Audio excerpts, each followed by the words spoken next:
Welcome back to Fight Capital, where we step into the ring of combat sports business. I'm your host, Ryan Rappaport. Today, I'm excited to be joined by Gustavo Firmino. Gustavo is a seasoned expert in fight sports business and has a rich background in event organization and talent management. He's played pivotal roles at BRAVE CF and is now in his own talent agency, where he's bringing a wealth of knowledge and unique insights into the ever-evolving landscape of mixed martial arts. Thanks for joining me today, Gustavo. I know you've been traveling a lot. How are you and where are you joining from today? I'm doing well, thank you, and thanks for the opportunity. I've been following your work. I really admire the work you're doing. So, yeah, it's a pleasure to be here with you today. And I'm calling from Bali, Indonesia. Not a bad place to be. I'm in the frigid cold of the east coast of the United States, and it was about -3 degrees Celsius today. So I'm a little jealous, but hopefully I'll find myself out there soon. Yeah, and so I was in Dublin for PFL a couple of days ago, and yeah, the weather was pretty bad as well, drizzling as usual for Dublin in that area, like London. So yeah, I'm happy to be back. Obviously, it was a great experience, but weather-wise, here in Bali, it's always 30, 35 degrees. It's yeah, it's a proper tropical weather. So you should visit one day for sure. Oh, I plan on it. Well, like you said, long trip that you just came back from, but I would also love to hear a little bit more about your journey into the fight sports industry, especially your roles in event organization, business development, and I know you did some matchmaking for Brave CF. What kind of led you on this path and took you to where you're at today? Yeah, it's an interesting story the way I got connected with Brave, but I guess right time, right place. So I used to live in Amsterdam. I lived in Amsterdam for I believe 10 years, and I went to I used to compete in submission grappling in a professional level at that time, and I went to Dublin to take a fight, a super fight in an event called Celtic Gladiators. If I'm not mistaken, even McGregor already fought for this event. So I ended up losing that fight by points, but I met someone that was in talks with Brave um, at that time, and then that's how I got connected, and we had a very good synergy in the initial Zoom calls, and then suddenly I got involved with Brave. That was after Brave 2. So when they were planning the third event, which would be the first international event for Brave in beginning of 2017. So those talks were at the end of 2016, I believe. And then, yeah, I got involved. I moved from Europe. I moved to Brazil. I stayed there for 1 year and a half. During that time, we organized 3 events and huge events. They were like it was a huge thing for the MMA scene in Brazil. We got mainstream media attention. The events were live on Combate, which is a channel under global media giant in Brazil. And then after that, I moved to Bahrain to work from the Brave CF's headquarters. And I believe I stayed there for about 3 to 4 years, if I'm not mistaken. So yeah, I was involved in Brave from the third event, their first international event, until I think I left. It was a Brave 55 or something. So yeah, I had a long journey there. Worked in various roles, as you mentioned. In the beginning, more involved in the event organization as a project manager, if you will.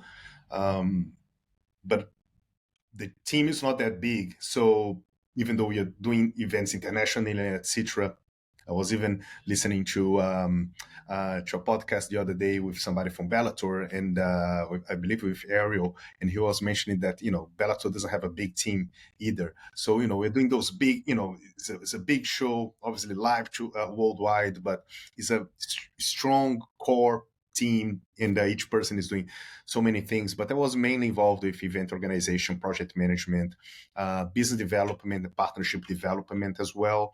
That was something that I really enjoyed, the process of partnering with government bodies and and companies from different countries to host the event internationally. And then at some point, as you mentioned, I got involved with matchmaking because the previous matchmaker, he left the company. So obviously I've been involved with martial arts since I was very young. I, as MMA fanatic as you can get, and I still train.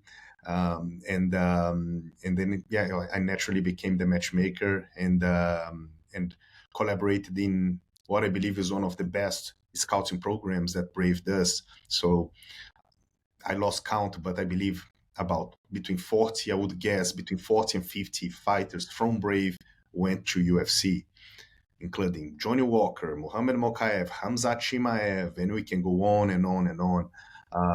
Some fighters to Bellator as well, but to PFL as well, like Bubba Jenkins, who reached the final. Now Abdullah Katani from Saudi Arabia, many others. So, yeah, just a great experience. Loved working with Brave. I'm their biggest fan now, and watch every single event. Yeah, well, that's crazy as they come up upon Brave 80 this weekend, which is a really exciting card. I'm looking forward to that with Shorty Nikosi squaring off again. I'm excited about that one. What prompted your transition from Brave to starting your own talent agency? I know that that's a newer thing for you. Has any of that past experience influenced your approach to managing the fighters? Right. So actually, when I left Brave, middle of 2022, middle of last year, I I needed maybe a little break and change. Had different ideas on what I wanted to do, and so the idea was to take a break, and so I came to Bali. It was supposed to be a small sabbatical, but then my first job that I got, let's say after leaving Brave, was with Blockasset actually. So I started work with Blockasset 1 month after I left Brave, approximately, and it was an interesting. It was interesting the way things came about because I was a fan of Blockasset. I used to buy the NFTs and I was part of the community, and they are and I'm still engaged with them. So Blockasset is a prominent Web3 company involved in sports, especially MMA. At the moment, they launched like great NFT collections for Hamzat with that series, Smash Bros. That's what actually made me become even a bigger fan of Blockasset. The content was viral all over the internet. Uh, Blockasset is amazing in content creation as well.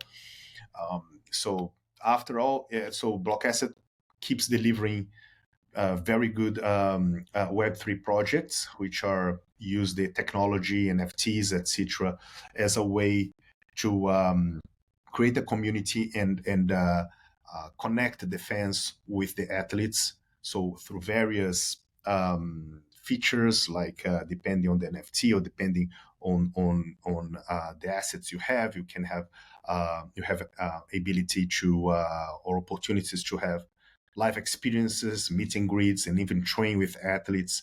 So it's a great company. Obviously, the crypto winter, the bear market, hit everybody pretty hard, but there are big plans for next year. So I'm excited with the future of Blockasset. The token is pumping right now. I think it's up maybe 30 to 40% since its lowest value. So things are coming back, and next year there are big plans that should be announced soon. So that was actually my first work, which I'm still engaged with them. That's my first work that I got after I left Brave. Yeah, well, it's funny because Bitcoin's up, Ethereum's up, and there's been some like level setting internationally with all of the cryptocurrencies. And I'm a big fan of the utility of NFTs. So when I first started learning about block asset through Boris, actually, who I think introduced us, I was like, oh, they're onto something. And the fact that they were behind that content with Darren and Hamzat was super interesting to me as well. With your talent agency, though, I know you're managing 15 fighters and growing, including some prominent names like Jacob Nadeau, who just won his PFL light heavyweight championship. Other people like Dean Garnett. What's your primary focus in managing these athletes, and how do you select and garner these athletes for your roster? Right. So I started my agency beginning of this year, so it was January, and it's it was an interesting process. So when I worked for Brave, I always got very close to the fighters. I respect so much their work and their, you know, basically uh, quitting everything they have in life just to dedicate to the growth of the skills that's required for this crazy sport that we love. And I am on the mats training. I know how hard it is. I am a part of this journey in a much smaller perspective.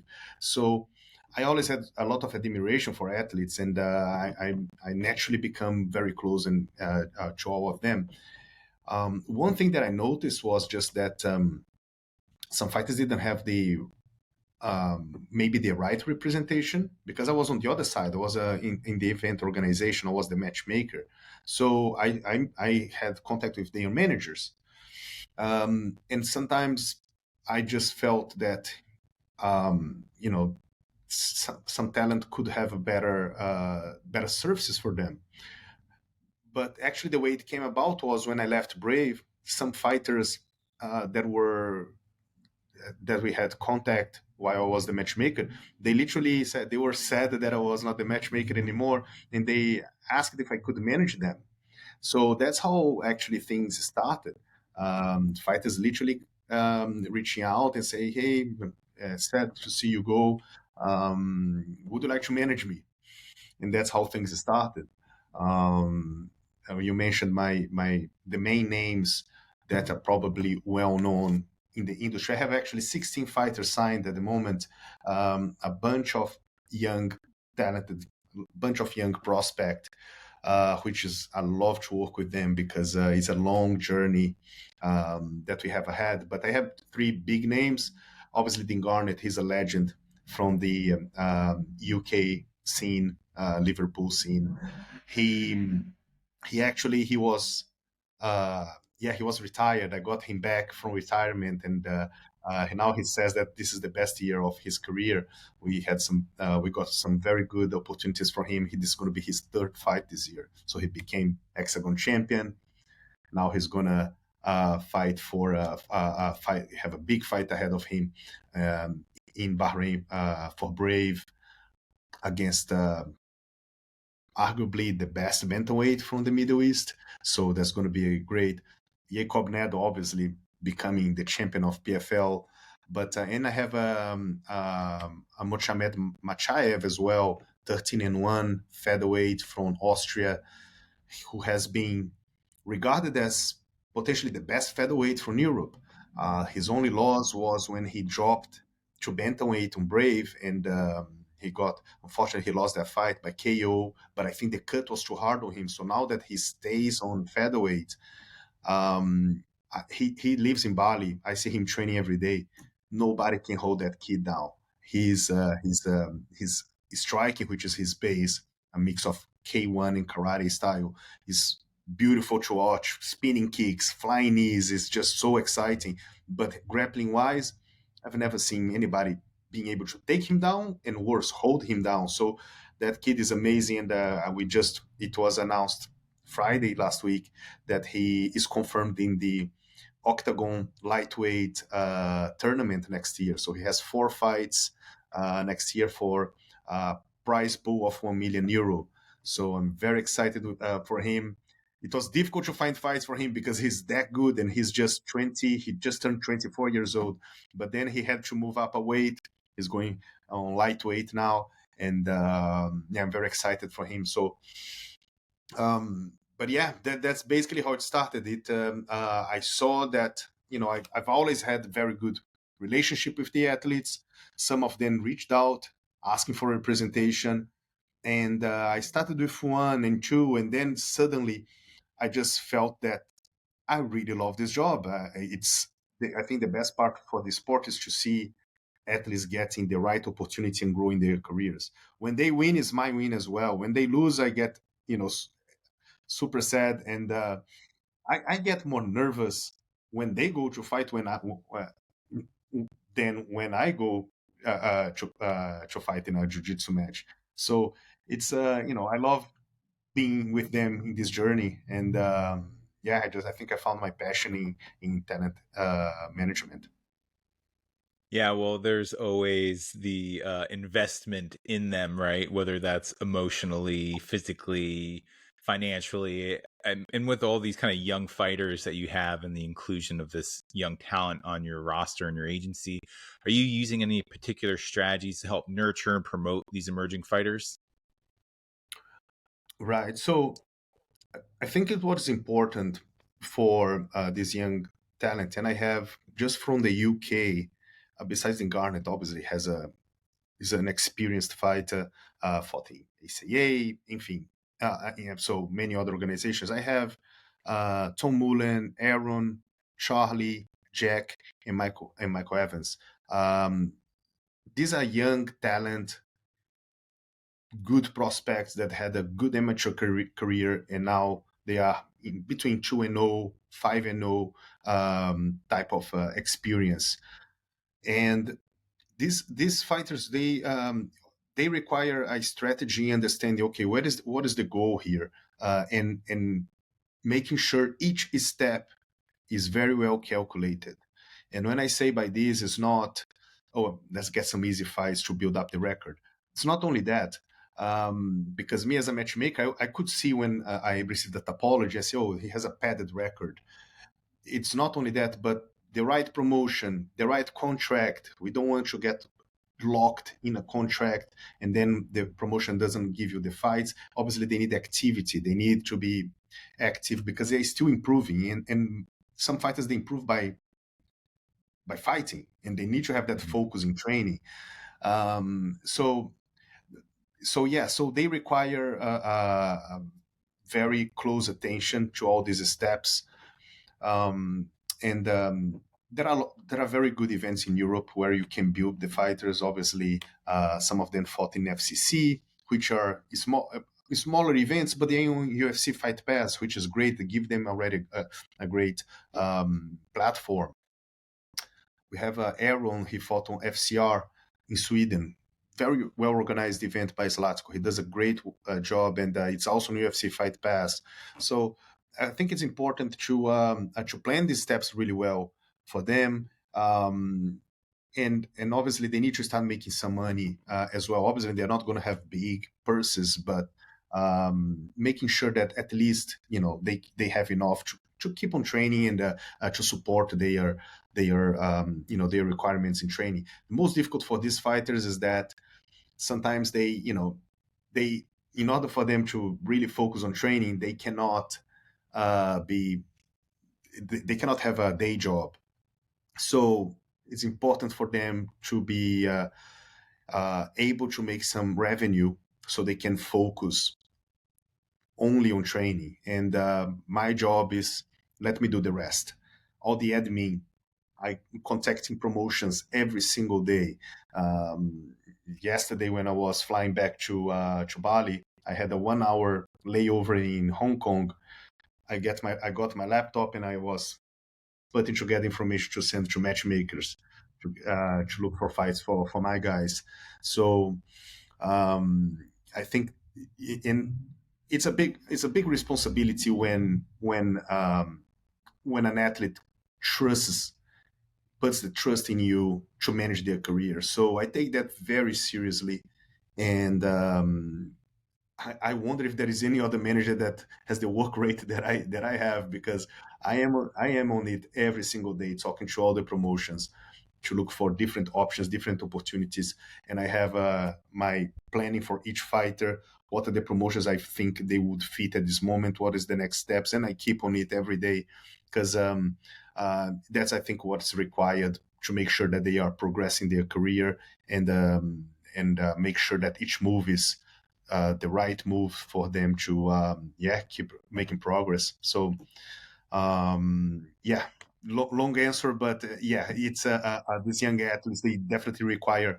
It's interesting because they require more energy and more focus and more planning, and you're gonna let's say financially, it doesn't give you and them the result, but then is that belief in the potential, and obviously having the relationship we have, and my willingness to do my best to help their career, and the results will come in the future. So that's it's a long-term view. It's not, you're not going to get anything immediate, but you need to be willing to do that work, trusting trusting the journey.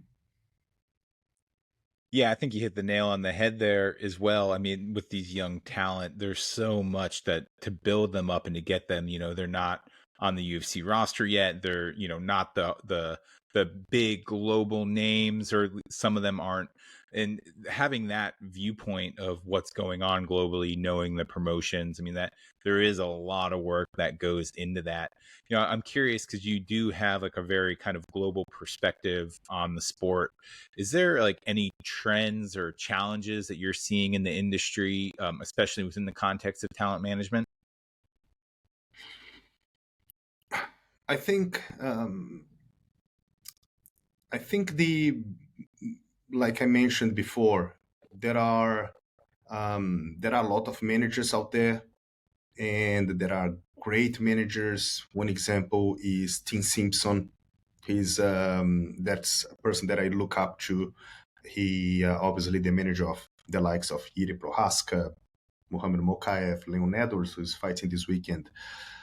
And Tim is just super professional. I dealt with him when I was part of Brave, and the way he works, his knowledge, and the way he treats his fighters, it was very inspiring to me. He has a small roster, but he has a very close relationship with his fighters, and that's actually a model that I have for me as well. I don't want to have a roster of 100 fighters and suddenly it becomes something transactional just for me to Mm. make money. I actually want to have time to focus on all my athletes, to have a close relationship, to grow, to help them develop and grow their career, and obviously, and I will grow with that as well. So that's the kind of model that I'm doing with my talent agency, following Tim Simpson's steps. He's a good friend, and I would say even a mentor to me, as he was one of the persons who encouraged me to start this role as a manager.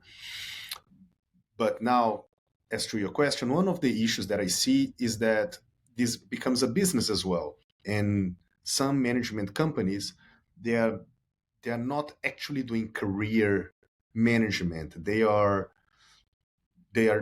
just as a agent closing deals. They get their percentage, and are they? So there are questions there. Are they actually looking if that's the right step, that's the right level of opponent for the fighter, for the athlete at that time? So are they actually looking at the contract, and to make sure that the contract makes sense for that fighter at that moment? So I think that's the challenge, and an issue that exists, and I think is important for the fighter to understand, and to make the right choice, to get the right representation. So I would say that this might be one of the things that I would bring up, to make sure that the fighters that might be listening to this program, to make sure that the manager is actually invested in your career, that he actually wants the best for you, and he's giving you the time and availability to discuss the next steps and break down the strategies and the options, and that the manager is looking after you, and the best interest for you, without, obviously, it's a business. Our time, uh, um, we need to be to have financial benefits as well, but especially when the athlete is a young talent, he's not going to be making much money. But at the same time, I cannot just put him to jump into any offer if I don't think that's the right fight or the right promotion for him at that time. So yeah, I think that's one of the things I would bring up, especially for fighters out there, to make sure that they are with a manager that is actually invested and looking after them. And I'll second your remark about Tim and Chosen Advisory. I've been able to work with him and Dan on his team, and so professional, so on top of stuff. It's just been a pleasure to work with them. They're great and definitely great representatives of not just their talent, but also the sport. And I think that's the most important thing too. Is that we're as this is one of the fastest growing sports in the world. There are a lot of people out there that will take advantage of the athletes and don't have their best interests in mind, but that's definitely not the sense I get from their team. And it's a great that know that you have that as a role model, because I know that will carry down through having experienced that yourself. Do you have any like long-term goals for the agency, or are there any specific milestones or achievements that you're looking to have in the near future? I think not for the agency itself. I haven't thought about the agents as a whole and what are the plan moving forward for it. I have the plans for each fighter that I sign. So I create the milestones and what are the next steps. But for the agency, I think the most important is that we um, that we keep working to make sure all the athletes they have a clear path, a strategy, um, and um, and I think the next big step for me, I think this part of having good relationship with all the promotions, I think that's a part that I already thankfully that was kind of conquered already. So all the promotions, I have good relationship with them. It's I think one of the reasons is that they know I was a matchmaker as well. They understand that I'm not just a salesman trying to push fighters. If I recommend a fighter, I think they respect and understand. Okay, let's have a look at this, because I was in their shoes. I'm not the kind of manager that sends an email with 100 apologies and no, I will pick one or two fighters, and because I truly believe that it would be good for their promotion. So I got a good relationship with basically all of them at this moment. Even with UFC, I had a Chad Honeycomb fighting in the Contender Series. Oh yeah. Great fighter, top middleweight contender from Brave. And unfortunately, he lost the fight. It was not his night, but he's going to come back stronger. We are already discussing the next steps. So that phase of the relationship building with all the promotions, I think that part was done. And obviously now is the time. It's about keeping it, right? But the next step is I would like to improve the game of sponsorship, how to partner with companies so I can get sponsorship to my fighters. That's very important. Some fighters, they're not making big purses yet. They're still young athletes, but they need support, and but they don't have a big Instagram reach, social media reach. They're still fighting for smaller promotions. So that's an area that's it's on me. I need to learn more how to get companies interested in supporting these young athletes. Is it a sponsorship for the agency and all the fighters? So this is an area that I humbly say I need to improve. I need to learn more about it. And I was able to get some sponsorship for a couple of fighters, but this is an area that I'm still a beginner. I'm still a white belt, and but looks like it's the most difficult part anyways. As I talk to all the other Yeah. managers, Yeah. looks like it's a tough one. So but yeah, that's the next step for me, is to be able to create more streams of revenue to the fighters. So some of them, they will fight twice a year or maybe 3 times a year. How do they make money during the time they are just training? So I'd like to be able to help more in that sense. I was able to get some sponsorship for my fighters, but I need to improve on that area. Well, that's the true white belt mentality before you can get that next belt or even that stripe. It takes time, right? It's not like a flip the light switch thing and all you can do is work at it before people are really recognizing that specialty and the level of fighters that you're bringing to the game.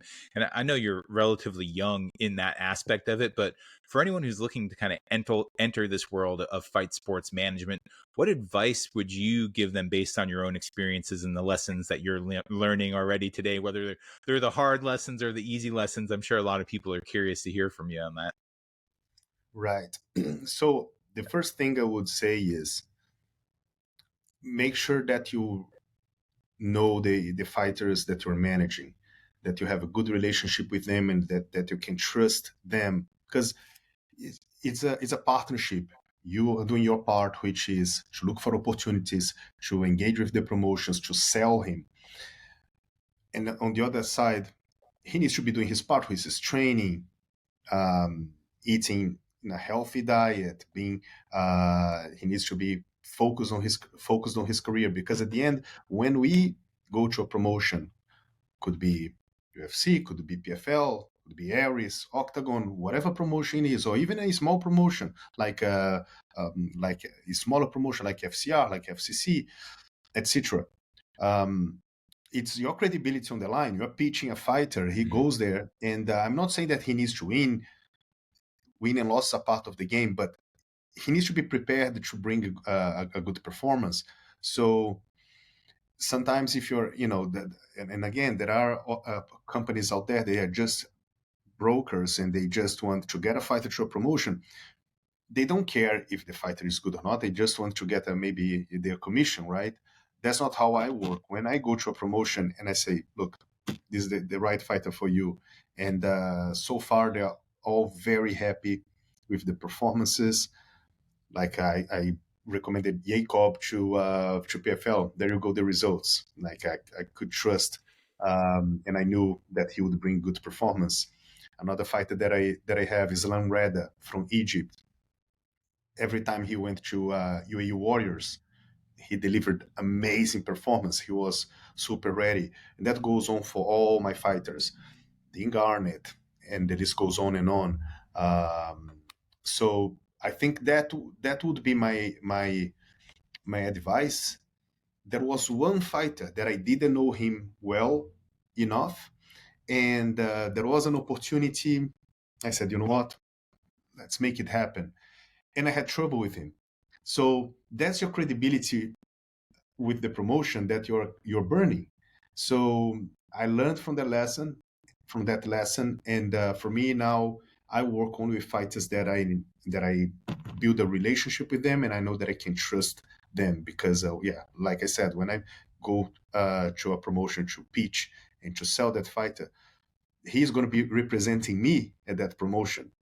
And based on the way he behaves during fight week, to the way he treats the staff, and the way he presents himself, and obviously his performance, that is actually connected directly with me, because when he's liked by all the staff, when he has a good performance, winning or losing, they're going to say, who brought this fighter? Oh, it was Gustavo.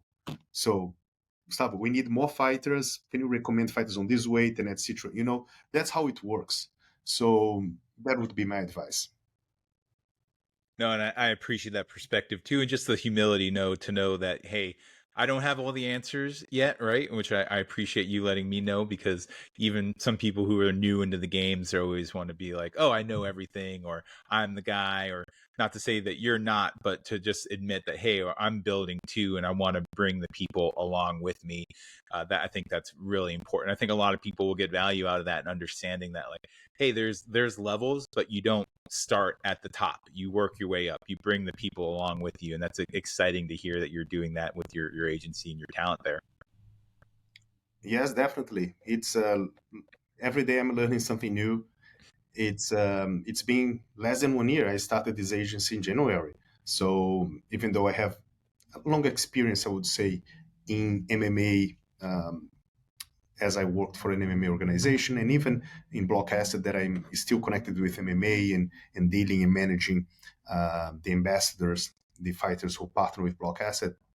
as an athlete manager or career manager, as I like to describe, I'm still pretty new, so still learning every single day, and that just to be humble, to understand where you can improve, and I think if you have a good um, if you have the right values and you want the best for the fighter, they will notice, Mm. and and they will stay with you. They will trust your advices and your strategies, and yeah, an interesting um, situation about this was Mohammed Machaev. He signed with me, I believe it was around May of this year, and I couldn't get him a fight since May or whenever he signed with me. And so many challenges, so that we can things that I cannot really mention, but so many challenges, but mostly difficult to find opponents for him. So many promotions wanted to sign him, but we're having issues. Either they were offering contracts that were too long, and obviously he's a kid that he cannot be tied up for too long in contracts, but also so many challenges. And then obviously he thankfully he trusted my work. He knew that I was on the ball working on it every day. And now we are starting the next year with 4 fights confirmed for €1 million prize pool among all the fighters. And yeah, he is for a great organization that is Octagon, arguably one of the biggest organizations in Europe. So, and that's because he knows I was working hard, and I wanted the best for him. I was not. This is a passion as well, and it's not only business for me. And getting that trust from the fighters, that's what you should be aiming for. And if you have that, then you have a good relationship, a good partnership. Then you're going to achieve great things together. Yeah, there's a lawyer in Brazil. His name's Elton Costa, and me and him talk a lot about the contract game and for me to learn. And that's one of the things too. Is a lot of these promotions they want to lock everyone in, they want to lock them down. Which, from a business perspective, I get it, but it's good to know that you're having those your athletes in mind for when that's happening. And I think this is going to be really valuable for anyone listening, whether they're an athlete, an agent, or just someone trying to learn more about it. Because I think there's a lot that's going on that people don't necessarily see, and that's why I do this too. I want to pull back that curtain and help people understand, hey, it's not all, well, rainbows and lollipops for the game and for the athletes, but there are people who are working hard behind the scenes and excited to see what you do next in the sport. Yes, definitely. It's and I'm not saying it's it's very good also when you have a contract and you have a long relationship, so you know the path you take. But some fighters are not on the point to have that type of engagement. They need to Mm. have their freedom to move because of a certain goal they have, etc. So it depends on the fighter, depends on the situation. I think that's the reason. As I mentioned, each fighter I have a different plan, I have a different document on my computer strategy for this fighter. So these are the steps, and things can change on the way, but it needs to be a very customized approach. It's a personal for each of them. Well, it sounds like they're in very good hands, and looking forward to see who's next on the roster, and also to see their success and looking into the future for you as well in the agency. Yeah, I appreciate that. There are like the year is ending in a great way for the agency, obviously, with Jacob winning the PFL light heavyweight title in Europe. Machaev has this big fight, this big tournament, rather, confirmed for next year. We have some more fights this year. Obviously, Dean Garnett fighting in Brave this weekend in 2 days. Super excited about that. We have Charlie fighting in WoW in Spain. It's a beautiful event, by the way, very well organized. They got people in at his gym in UK to film, so you guys should check it out. The Mm. WOWFC It's a new promotion. It's the event number 11, but they're doing. They had a press conference to promote. They took my athlete Charlie plus one. They brought it to Madrid just for a press conference. So they are really investing in creating a great platform for the fighters in Europe.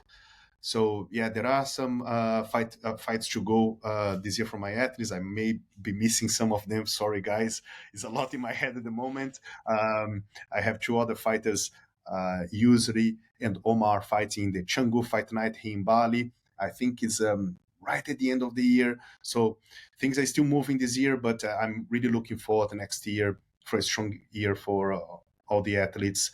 And yeah, just gonna keep working hard and keep making sure they are booked with fights as soon as possible early next year to keep growing their career, and the agency will continue growing with that. And looking forward for Jacob as well, fighting now on the PFL World League for the $1 million next year. So great things ahead for us. Yeah, it's an exciting time, and can't wait to see what's going for you for 2024. Thanks for being here so much today, Gustavo. Can't wait to see what's next. I appreciate the time. It was great talking to you.